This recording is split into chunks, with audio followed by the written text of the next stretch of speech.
This isn't just a new supercar. This is the future of McLaren, and it's electric. Meet the McLaren Artura, a high-performance hybrid that doesn't compromise on speed, sound, or soul. It's not a crossover. It's not a grand tourer. It's a purebred supercar reborn for the hybrid era. With 700 PS, a twin-turbo V6, and an electric motor that delivers instant torque, the Artura hits 62 miles per hour in just 3.0 seconds and keeps climbing to a top speed of 205 miles per hour. But here's what's truly radical. It's built on a brand new McLaren carbon fiber lightweight architecture, MCLA, the first all-new platform from McLaren in over a decade. And despite carrying a battery, it weighs just 1,498 kilograms, lighter than many of its non-hybrid rivals. This isn't McLaren trying hybrids. This is McLaren mastering them. After years of refining their craft with the P1 and Speedtail, they've finally cracked the code. How to make a hybrid supercar that feels lighter, faster, and more intense than the gas-only legends that came before. So, how did they do it? Let's break it down, piece by piece, pound by pound. Let's get one thing straight. The Artura is not a quiet eco-machine. It's a 700 PS, 690 horsepower beast with 720 Newton meters, 531 pound-feet of torque, and the electric motor adds 95 PS and 225 Newton meters on demand. That means instant punch from a stop, no turbo lag, and seamless power delivery that feels more like a naturally aspirated V8 than a turbocharged V6. The engine?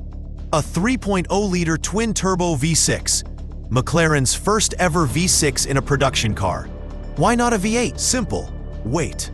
A smaller engine means less mass up front, better weight distribution, and a lower center of gravity.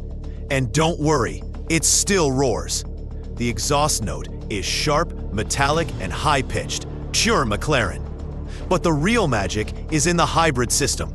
The 95 PS e-motor sits between the engine and transmission, delivering torque instantly. It also enables pure EV driving for up to 19 miles. Perfect for city driving or sneaking out of the garage silently. The battery? A compact 7.4 kilowatt-hour lithium-ion pack mounted low in the chassis, not in the floor like some EVs, so it doesn't ruin the handling. And yes, it charges while you drive thanks to regenerative braking. But this isn't about saving fuel. It's about amplifying performance. The electric motor fills in the gaps, smooths out the power, and makes the Artura feel faster than its numbers suggest. And with a 0 to 124 mile per hour time of 8.3 seconds, it's not just fast, it's relentless. At McLaren, lightness isn't a goal, it's a religion. And the Artura takes it further than ever.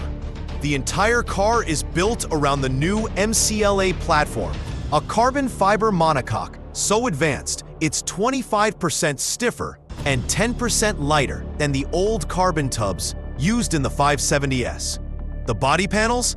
Mostly aluminum and composite, shaped for aerodynamics and strength. Total dry weight, 1,498 kilograms. 3,302 pounds. That's lighter than a Porsche 718 Cayman GTS, despite having more power, all-wheel drive, and a battery. How? Obsessive weight saving. The battery weighs just 88 kilograms, 20% lighter than comparable units. The e-motor is 40% smaller than McLaren's previous designs.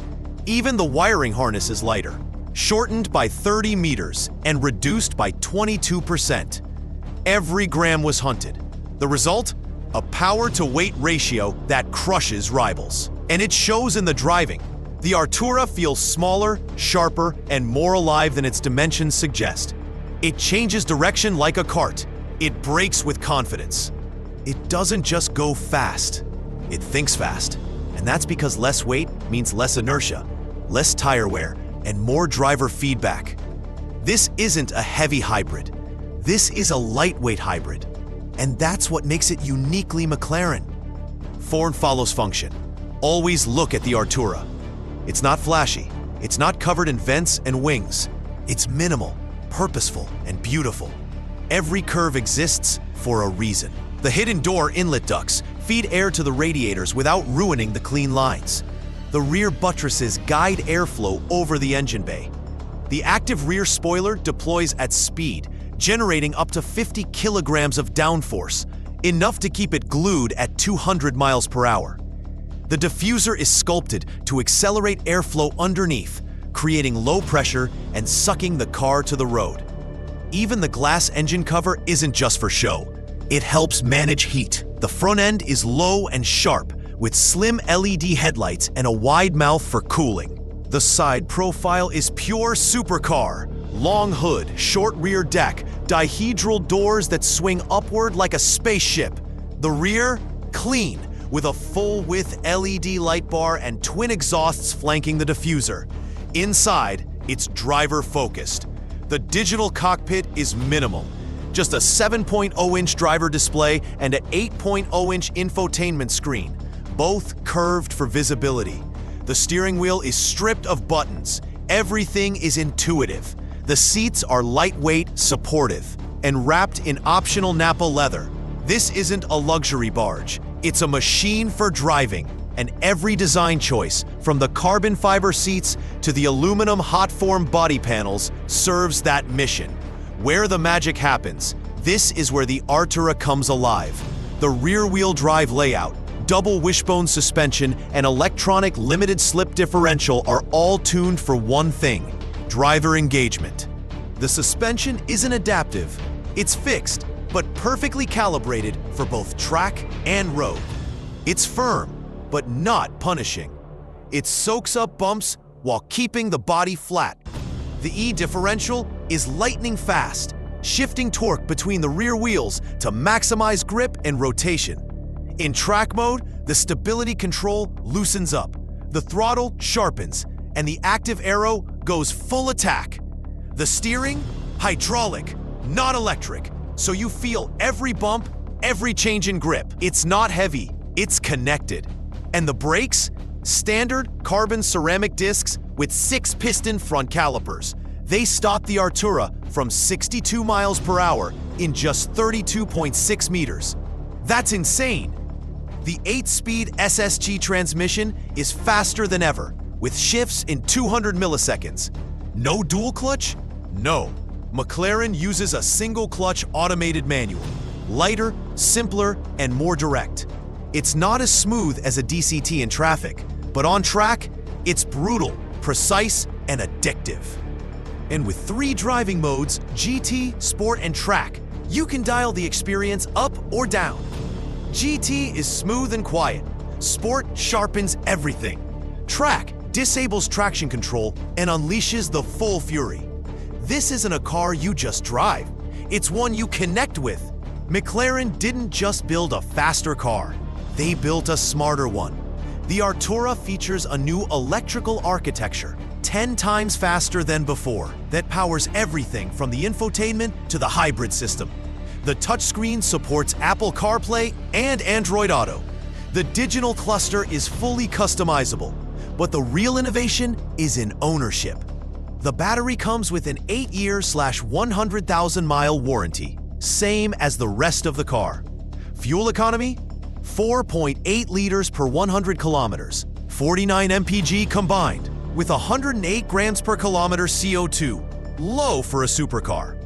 And with 19 miles of EV-only range, you can drive locally without burning gas. Charging? It uses a Type 2 connector, takes about 2.5 hours on AC, and can be done at home or public stations. McLaren also offers a bespoke charging cable storage system. Because yes, even the details are engineered. And the warranty? 3 years, unlimited mileage with roadside assistance. No hidden costs, no surprises. This is a supercar designed for real life, not just weekend blasts. The Artura isn't for everyone. It's not for the person who wants a quiet hybrid. It's not for the collector who never drives their car. This is for the driver, the one who wants a supercar that's light, fast, and analog, but also modern, efficient, and usable. It's for the enthusiast who wants the thrill of a McLaren without the first of a V8. It's for the tech-savvy buyer who wants cutting-edge hybrid performance without sacrificing soul. And it's for the future, because let's be honest, the era of the pure V8 supercar is ending. The Artura isn't a compromise, it's the next step. It's what happens when a brand that lives for lightness and speed finally embraces electrification, not as a burden, but as a tool. The McLaren Artura isn't just a new model, it's a statement. It proves that hybrid technology doesn't have to mean more weight, more complexity, or less emotion. In fact, done right, it can make a supercar better, faster, lighter, more intense. The Artura is the first McLaren built from the ground up as a hybrid, and it shows. Every decision, every pound saved, every watt of power, it all serves one purpose: the driver. It's not the cheapest supercar, it's not the most powerful, but it might be the most complete. A car that's thrilling on track, usable on road, and built for the future. So yes, the future of McLaren is electric, and it's incredibly loud. Would I take the Artura over a Ferrari 296 GTB or a Porsche 911 Turbo S? It depends. If I want lightness, precision, and purity, the Artura wins. If I want raw V8 noise, maybe not. But for the driver who wants the essence of a supercar redefined, this is it. What do you think? Is the future of supercars electric? Could you see yourself in an Artura? Drop a comment below. Smash that like button if you want more deep dives into supercars, hybrids, and engineering mastery. And subscribe, because we're not just reviewing cars. We're exploring the future of speed. Until next time, stay light, stay fast.